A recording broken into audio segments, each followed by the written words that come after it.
Samantala, si Wendy ay nagkukulong sa kanyang kwarto, abala sa pagbabasa ng libro.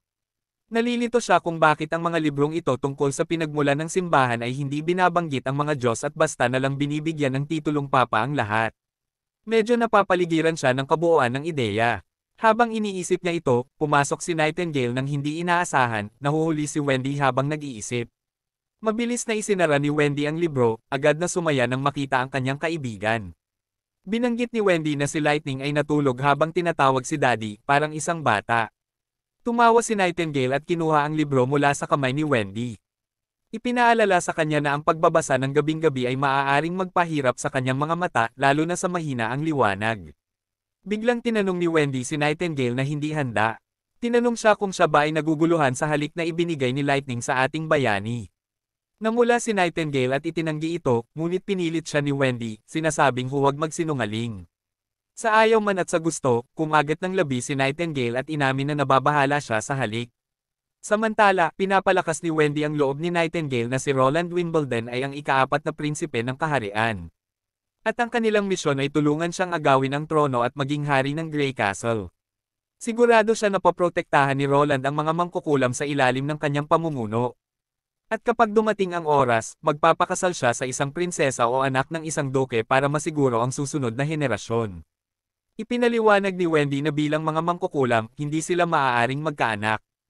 Ito'y isang limitasyong ibinigay ng kalangitan kapalit ng kanilang mga kapangyarihan. At umaasa siyang nauunawaan ito ni Nightingale. Sa labas, habang natatapos ang kasayahan, abala na ang mga tao sa paglilinis. Nostalgic na sila sa mga buwan ng mga demonyo. Dahil sa ating bayani na ginawa ang kanilang mga araw na hindi malilimutan sa pamamagitan ng kanyang mga imbensyon at tagumpay. Nagtataka rin sila kung ano ang gagawin ng dibisyon ng Artilleria ngayong wala na ang mga demonyo. Sinisigurado ni Vanner sa kanila na malalaman nila bukas. Ang sumunod na umaga ay nagsisimula sa tunog ng mga sungay. Tinatipon ng lahat ng sundalo para sa isang anunsyo mula sa ating bayani. Ipinabatid ni Iron Axe na dahil matagumpay nilang naprotektahan ang border town mula sa mga demonyo. Ang bawat miyembro ng sibilyang hukbo ay ngayon ay pribadong sundalo na sa ilalim ni Prinsipe Roland. Gayunpaman, binibigyan sila ng opsyon na umalis kung ayaw nilang magpatuloy. Tinanong ng isang kabalyero kung ang pagiging bahagi ng pribadong hukbo ay nangangahulugan ng pagiging kabalyero rin. Ipinaliwanag ni Iron Axe na ang isang pribadong hukbo ay isang propesyonal na puwersa militar na dedikado sa pagprotekta kay Prinsipe Roland at sa kanyang teritoryo. Sumasailalim sila sa buong taon ng pagsasanay na nakatuon sa kahandaan sa labanan. Mas mahigpit na disiplina, at mas mataas na sweldo. Hindi pa ganap na kumbinsido ang mga sundalo tungkol sa mas mataas na sahod, kaya ipinaliwanag ni Iron Axe ng mas malinaw. Magkakaroon ng military ladder sa pribadong hukbo na ito, kung saan ang mga nakakamit ng natatanging resulta sa labanan ay iaangat ang ranggo. Ang mga opisyal ng militar ay makakatanggap ng mas mataas na sahod at kahit ng sarili nilang lupa. Ang balitang ito ay nagpasiklab sa mga tropa na ngayon ay handang harapin ang bagong hamon at ang mga gantimpala na kasama nito. Ngunit seryosong pinaalala ni Iron Axe sa mga excited na tauhan na ang pagiging miyembro ng pribadong hukbo ay nangangahulugang dapat silang maging mas disiplinado kaysa dati. Binigyang diin niya na anumang paglabag sa Code of Conduct ay magre-resulta sa mabibigat na parusa. Tulad ng sapilitang paggawa o kahit pagpapatay. Halatang tensyonado ang mga miyembro ng grupo sa seryosong babala. At hinamon sila ni Iron Axe na muling suriin ang kanilang dedikasyon kung may alinlangan sila. Sa kabila ng mahigpit na kondisyon, nananatiling matatag si Vanner sa kanyang determinasyon na patuloy na maglingkod sa ating bayani, si Roland. Anumang hamon ang dumating, nang walang sino mang gustong umalis sa pribadong hukbo. Muling itinaas ni Iron Axe ang kanyang boses na may awtoridad bilang isang bihasang kapitan. Ipinaalala sa kanila na sila ngayon ay pribadong hukbo ni Prinsipe Roland. Ipinahayag niya na ang kanilang pagsasanay at kondisyon ay magsisimula agad. Itinatakda ang tono ng mahigpit na disiplina mula sa puntong ito. Sa loob ng kastilyo, iniulat ni Lightning kay Prinsipe Roland ang mga plano para sa pribadong hukbo. Ipinaliwanag niya na dahil sa natitirang nyebe sa labas ng lungsod, ang mga sundalo ay maglalamang ng paggapang kaysa sa pagtakbo sa kanilang pang-araw-araw na 4 na milyang routine. Habang hinahangaan ni Lightning ang mga bagong plano na kamakailan lamang naipinta ng ating bayani. Ang prinsipe mismo ay malalim na nag-iisip, pinag-iisipan ang napakalaking gawain sa kanyang harapan. Ang paglikha ng bagong plano ng hukbo. Gagawin niya ang istruktura ng hukbo mula sa simula. Kabilang ang mga regulasyon, gantimpala, at parusa. Ang laki ng gawain ay nagbibigay sa kanya ng matinding sakit ng ulo. Isinasaalang-alang na naglaro siya ng military chess noong kanyang kabataan ngunit matagal na niyang nakalimutan ang karamihan dito. Desidido siyang mag-innovate at gumawa ng isang bagay na wala pang precedent sa mundong ito at sa oras na ito. Habang sinusuri nila ang mga plano, napansin nila ang salitang bayonet. Bago pa sila makapasok ng mas malalim sa kanilang talakayan, isang katok sa pintuan ang humadlang sa kanila. Sa parehong sandali, naglaho sa manipis na hangin ang dalawang mangkukulam. At pinayagan ng ating bayani ang bisita na pumasok. Muli tayong sinorpresa ng matandang tagapag-alaga na nagulat na mayroong isang aristocrat na nagngangalang Chris na nais makipagkita sa ating bayani. Umalis si Chris noong mga buwan ng mga demonyo at ngayon ay bumalik. Halatang galit dahil sa pagkasira ng kanyang bahay dahil sa pagtatayo ng mga pader. Nang harapin ng ating bayani si Chris, mahigpit na humiling ng sagot ang Maharlika tungkol sa kung bakit pinayagan ng prinsipe na pabagsakin ang kanyang bahay.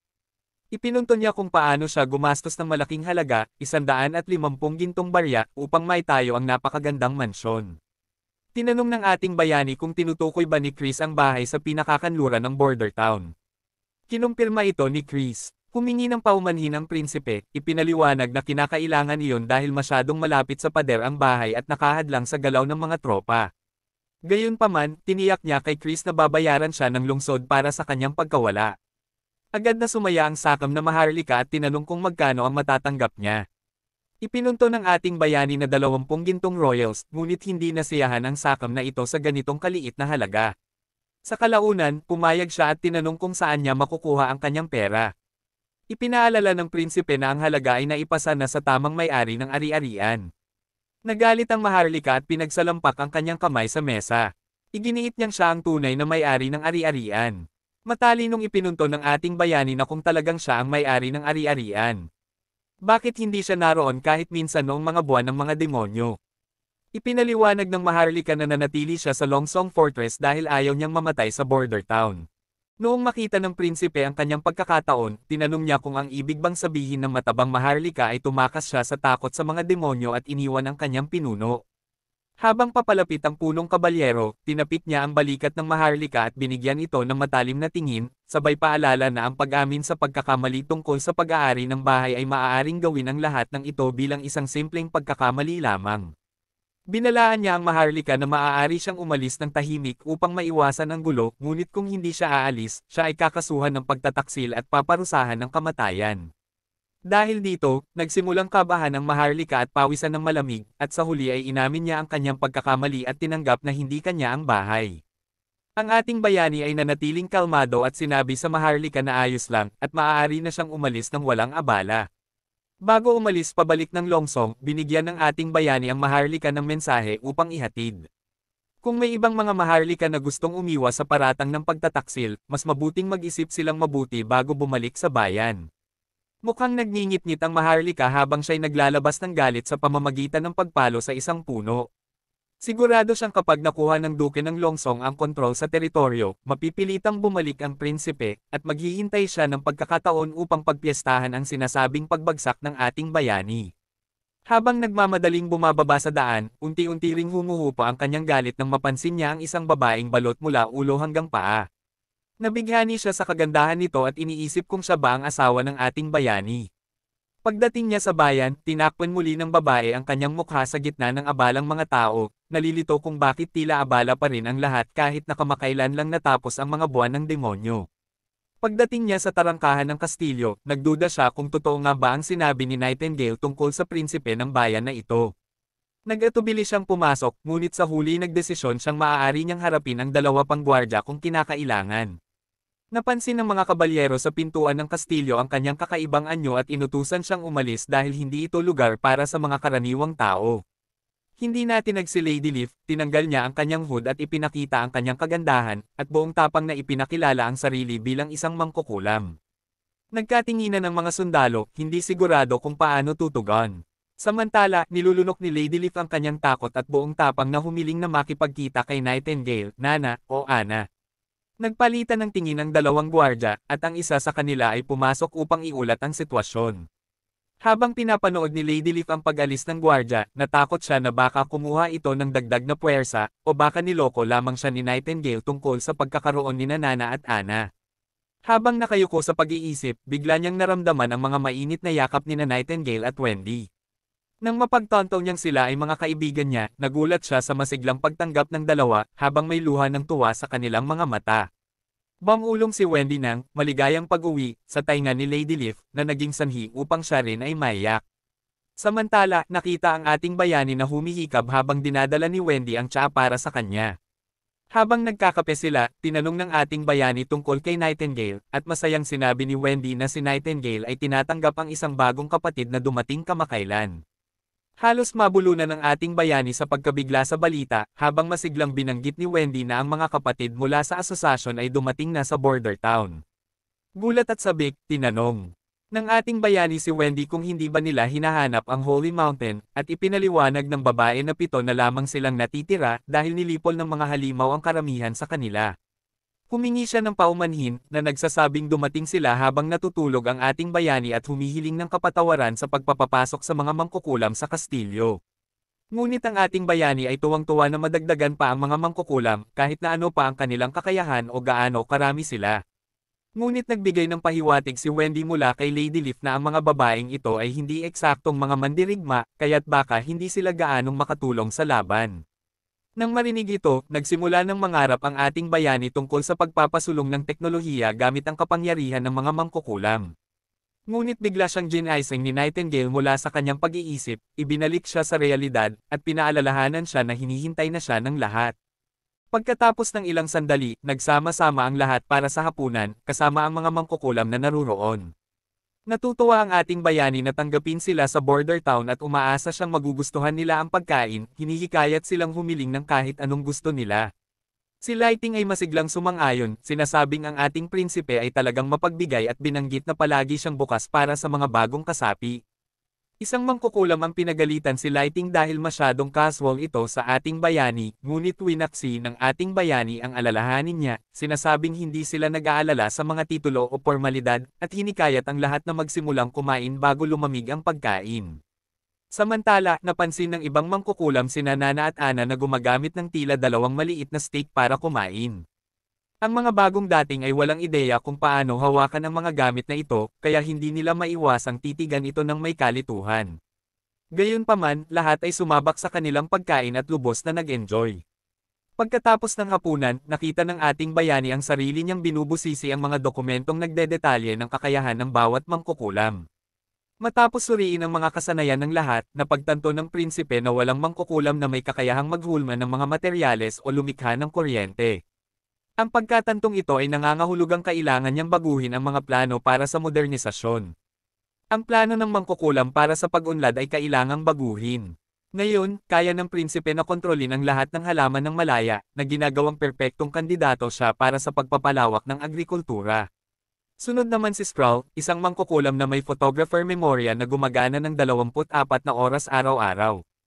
Matapos ang kanyang pagkamulat, kayanan niyang ulitin ang anumang aklat na nabasa niya, na nagiging perpekto para sa pagtuturo.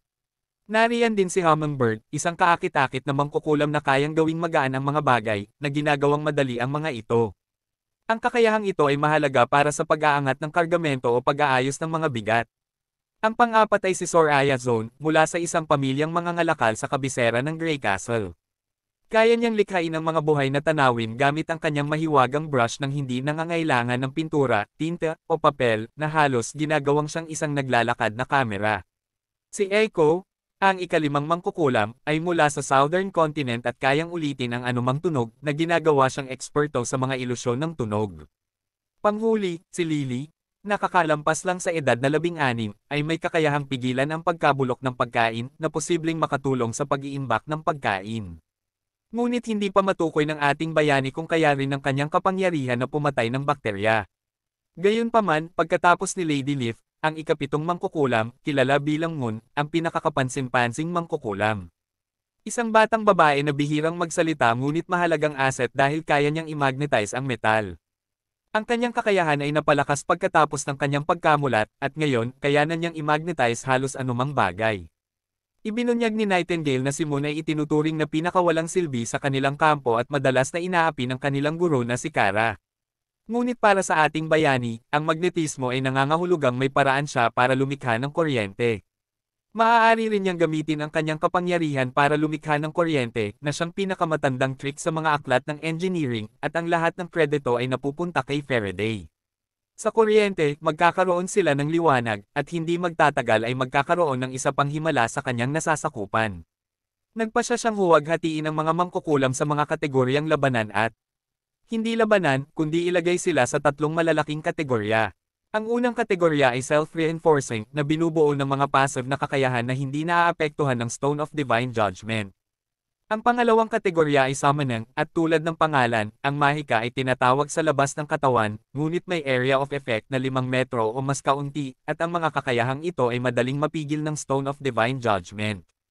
Ang ikatlong kategorya, power attaching, ay tungkol sa direktang pagdikit ng mahika sa kanilang target. Ang proseso ay mabagal, kumokonsumo ng malaking halaga ng mahika, at maaaring maantala ng Divine Stone of Judgment. Gayunpaman, kapag natapos na ang conversion, ang idinagdag na mga katangian ay nagiging intrinsic sa bagay. Mananatili itong epektibo kahit sa presensya ng Divine Judgment Stone. Kapag naayos na niya ang lahat, alam niyang magiging mas abala na mula ngayon. Habang papunta na sa pagtulog si Roland, makikita natin ang lahat ng mga mangkukulam na nagtipon sa isang silid. Pinipilit nilang alamin kay Nightingale kung maaari nilang iwasan ang sakit ng maturity sa pamamagitan ng paggamit ng kanilang mahika araw-araw.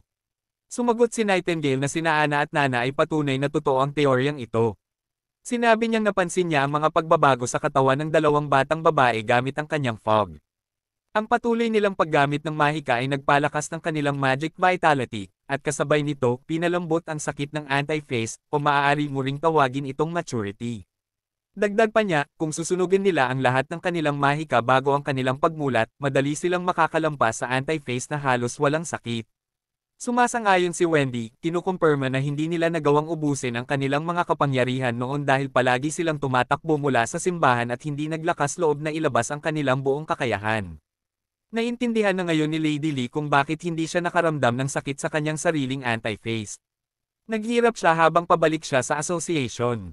Marahil ay dahil naubos ang kanyang mahika pagkatapos makipaglaban sa mga demonyo. Nang tuluyang maintindihan ni Lady Lee ang sanhi ng kanilang paghihirap dahil sa anti-phase, natakot siyang malaman na walang banal na bundok na kanilang hinahabol. Gayunpaman, agad siyang panyanitag ni Wendy na ang banal na bundok ay maaaring hindi isang pisikal na lugar na parang langit. Sa halip, ang bayang ito ay higit pa sa banal na bundok para sa bawat mangkukulam dahil walang diskriminasyon dito. Isang mangkukulam ang nagmungkahi na kung totoo ang lahat ng ito, marahil ang ibang mga mangkukulam ay nakahanap din ng paraan upang malampasan ang anti-phase. Ngunit ibinunyag niyang nagpadala siya ng mga liham sa ibang mga asosasyon ng mangkukulam sa mga kaharian ng Wolfheart at Dow, ngunit walang natanggap na sagot. Ibinunyag ni Nightingale na sinusubukan ni Roland na tipunin ang iba pang mga mangkukulam sa pamamagitan ng pagpapakalat ng mga tsismis sa mga lungsod tungkol sa bayang ito bilang banal na bundok, umaasang makakakuha sila ng kumpiyansa at pupunta rin dito. Isang mangkukulam ang umamin na hindi pa rin niya naiintindihan ang mga motibo ni Prince Roland, nagtatanong kung bakit siya interesado sa kanila. Isang babae ang nagspekula na gusto lang niya sila bilang mga mananayaw tulad ng ibang mga noble. Nagalit si Nightingale sa paglalarawan ng ating bayani na prinsipe at sinabi sa lahat na mas maiintindihan nila ito kapag mas matagal na silang naninirahan dito. Sumasang-ayon si Wendy, batay sa kanyang karanasan sa pamumuhay dito, at sinasabi ang kanyang suporta kay Prince Roland. Ibinigay ng konsehal ng bayan ang sikreto sa pagtagumpay sa korte, at pinayuhan silang maging handa na pirmahan ang isang kontrata sa trabaho kasama ang prinsipe bukas. Kaya, sumapit ang susunod na araw, at nagtipon ang lahat sa dining room. Itinakda ni Prince Roland ang mga patakaran, sinasabing basahin ng mabuti ang mga detalye ng kontrata bago ilagay ang kanilang mga pangalan. Hinikayat niya silang magsanay ng kanilang mga kakayahan ayon sa mga plano sa kontrata. Nag-alala si Lady Moon, natatakot na muli siyang magkamali sa kanyang pagsasanay tulad noong halos matamaan niya si Lady Lily ng isang bakal na kawali. Agad na pinakalma ni Roland sila, sinasabing tutulungan niya ito sa kanyang pagsasanay. Pagkatapos, sinabi niya kina Lady Sprout, Leaf, at Lady Soraya na magkakaroon sila ng pribadong pagpupulong. Sa mga sumunod na oras, nakita natin ang ating bayani sa kanyang opisina, kung saan sinimulan niya ang kanyang pagtatanong. Sinimulan niya sa pamamagitan ng pag-usisa tungkol sa insidente kung saan nakasalubong nila ang mga kakaibang nilalang, at 7 lamang sa mga mangkukulam ang nakaligtas, kabilang ang guro mula sa asosasyon na namatay sa Badlands. Nais niyang malaman kung ang mga nilalang na iyon ay mga hybrid. Natahimik ang lahat, lalo na si Lady Leaf na siyang humarap sa mga halimaw na iyon ng mag-isa. Nanginginig siya ng kaunti at sa wakas ay nagsalita. Sinabi niya na hindi sila mga demonyo, kundi parang mga diablo mula sa ilalim ng lupa. Binanggit niya na malalaki ang mga ito at kayang kontrolin ang mga demonyo at may kapangyarihan din sila ng mahika. Lumapit ang binata kay Lady Soraya at tinanong kung naroon siya noong lumitaw ang mga halimaw. Sa kaba ay kinumpirma niya ito, at ipinasa ng ating bayani ang isang papel sa kanya, hinihimok siyang iguhit kung ano ang itsura ng halimaw. Kung nalilito ka kung si Sister Leaf lang ang nakaligtas, paano nakita ni Soraya ang mga halimaw? Nilinaw ni Lady Leaf na pinayagan niyang umatras ang ilan sa mga mangkukulam habang siya ay lumaban sa mga halimaw. Ginamit ni Lady Soraya ang kanyang espesyal na pluma na nagpagulat kay Roland sa kanyang galing. Nagsimula siyang magguhit at sa ilang mabilis na galaw, ang lumabas sa papel ay nagpatakot sa ating bayani at kay Nightingale. Pagkatapos ng pagguhit, pakiramdam ni Soraya ay ubos na ang kanyang lakas, at agad na binanggit ni Lady Leaf na ang mga halimaw sa larawan ay eksaktong katulad ng mga diablo ang kanilang nakaharap. Ipinaliwanag niya na ang isa sa mga diablo ay kayang magtapon ng sibat sa bilis ng kidlat, habang ang isa naman ay kayang magpatawag ng kidlat bukod pa sa kanilang napakalakas na pisikal na lakas. Sinabi rin ni Lady Leaf ang kanilang kahinaan. Hindi nila kayang ipagpatuloy ang kanilang espesyal na mga atake ng tuloy-tuloy, na ginamit niya upang talunin ang mga ito ng mag-isa. Nagulat si Roland sa narinig na si Lady Leaf ay humarap sa mga halimaw ng mag-isa. Ipinaliwanag niya na natuklasan niya ang isang kahinaan sa ilalim ng maskara ng diablo, isang tubo na madaling masira. Kinagat ng mga ahas ni Kara ang tubo, pinutol ito, at ikinamatay ng halimaw, kahit na naging sanhi rin ito ng pagkamatay ni Kara. Kaya, ginamit ni Lady Leaf ang parehong estratehiya upang talunin ang isa pang halimaw. Nadiskubre niya na may pulang gas sa loob ng mga tubo, na kumalat at naging sanhi ng pagkamatay ng mga halimaw. Agad na pagtanto ni Prinsipe Roland na parang ito ay isang sistema ng paghinga. Ngunit habang tinitingnan niya ang mga larawan, naguguluhan siya kung mga alien ba ang mga nilalang na ito. Ang kanilang mga kasanayan at armas ay tila hindi tumutugma sa tipikal na mga description ng alien. Ibinunyag ni Lady Leaf na nakatagpo rin sila ng lumulutang na lungsod sa kalangitan. Kahit gaano nila ito sinubukang lapitan, palaging nanatiling malayo ito. Sinabi ni Lady Leaf na maaaring isang ilusyon lamang ang lumulutang na lungsod. Hiniling ng ating bayani na iguhit ito dahil kung ito ay isang ilusyon, posibleng ang tunay na mga demonyo ay nasa Badlands, at ang pulang ulap ng dugo sa itaas ng lungsod ay ang kanilang nilalanghap. Muling nagdrawing si Soraya habang iniisip ni Prinsipe Roland na ang mga patag na lupa sa kanluran ng kabundukan ay hindi pa nasesuri, kaya hindi nakakagulat na may ibang mga nilalang na maaaring nakatira doon. Pagkatapos, hinarap niya si Lady Scroll at tinanong tungkol sa sinaunang teksto na binasa ni Kara tungkol sa paghahanap ng banal na bundok. Ipinaliwanag ng dalaga na hindi kailanman pinabasa ni Kara sa iba ang teksto, ngunit minsan niyang naaninagan ito. Gayunpaman, ang teksto ay magulo, parang lasing ang nagsulat, at ang nilalaman nito ay mahirap isipin. Inutusan ni Prinsipe Roland si Sister Scroll na muling likhain ang sinaunang sulat para sa kanya, ngunit iginiit niya na ito ay puro kalokohan at hindi dapat pagtuunan ng pansin. Sa kabila ng kanyang pag-aalinlangan, inilikha ni Sister Scroll ang isang libro gaya ng iniutos, agad itong isinara at ipinaliwanag na para lamang sa kanyang mga mata ito, sa takot na maaaring mabaliw ang iba gaya ni Kara. Tumango ang prinsipe, at sa kalaunan, nakita natin si Nightingale na nagmeryenda habang si Roland ay lubos na nagbabad sa aklat na ginawa ni Sister Scroll. Tinanong niya si Nightingale kung hindi ba siya interesado na makita ito, ngunit lumayo lamang siya, walang pakialam dito. Wala siyang interes sa anumang bagay na maaaring makaapekto sa pag-iisip ng tao. Ipinagtanggol ni Roland na ang pagbabasa ng teksto ay hindi magpapabaliw sa sinuman, at bukod pa rito, hindi niya lubos na maintindihan ang karamihan sa mga ito dahil ang wika at gramatika ay archaiko. Ipinunto niya na walang binabanggit na banal na bundok sa ngayon, tanging mga sanggunian lamang sa isang dugong pula na buwan at isang napakalaking pintuan ng bato. Biglang lumaki ang mga mata ni Roland nang may mahahalagang nakuha mula sa teksto. Ang linyang kanyang binasa ay nagsasaad na, wala tayong laban sa mga demonyong ito. Patuloy na nagbabasa si Roland mula sa libro, ikinukwento kung paano hindi kinaya ng Divine Stone of Judgment ang walang humpay na pag-atake ng mga demonyo. Ang mga kakilakilabot na kaaway na ito, kahit sa lakas lamang, ay bumagsak ang banal na lungsod ng Tequila. Nagkalat sila, umakyat ng bundok at tumawid ng ilog upang makatakas mula sa pintuan ng impyerno. Isinulat ng may akda na siya ay nasa bingit ng kamatayan, kinakain ng kapangyarihan ng demonyo. Walang gamot na makakapagpagaling, kaya't sinusulat niya ang liham na ito sa kanyang kaibigan na si Netea upang humingi ng pabor. Ipinaliwanag niya kung paano nagwawakas ang eksperimento ng Alice's Judgment Army, matagumpay sa paggawa ng mga digmaan, at ginagawa ang mundo na isang mas magandang lugar para tirahan. Ngunit nagbabala siya na kahit matalo nila ang mga demonyo, hindi ito magiging tunay na tagumpay, kundi magdadala lamang ng sakuna. Nakiusap siya kay Netea na ihinto ang Alice's Judgment Army, naniniwalang tanging si Netea ang maaaring gumawa ng desisyong iyon. Pagkatapos mabasa ang lahat ng ito, hinawakan ni Roland ang kanyang ulo sa labis na kalituhan. Pinaghihinalaan niyang maaaring nagkamali si Kara sa pag-aakala na ang mga demonyo ay mga mangkukulam, iniisip na sila ang maghahari, kaya't pinabagsak ang hukbo ng simbahan. Ngunit nalilito pa rin siya kung paano binalak ni Kara na mapagtagumpayan ang kapangyarihan ng Divine Stone, na epektibo laban sa mga mangkukulam, ngunit walang silbi laban sa mga demonyo. Sa kabila ng kanyang kalituhan, alam na niya ngayon na ang mga demonyong binanggit ay isang hiwalay na species, hindi mga mangkukulam. Bagamat nalilito pa rin, iniisip ni Roland kung kailan nakipaglaban ang simbahan sa mga demonyo at kung anong klaseng lugar ang Tequila.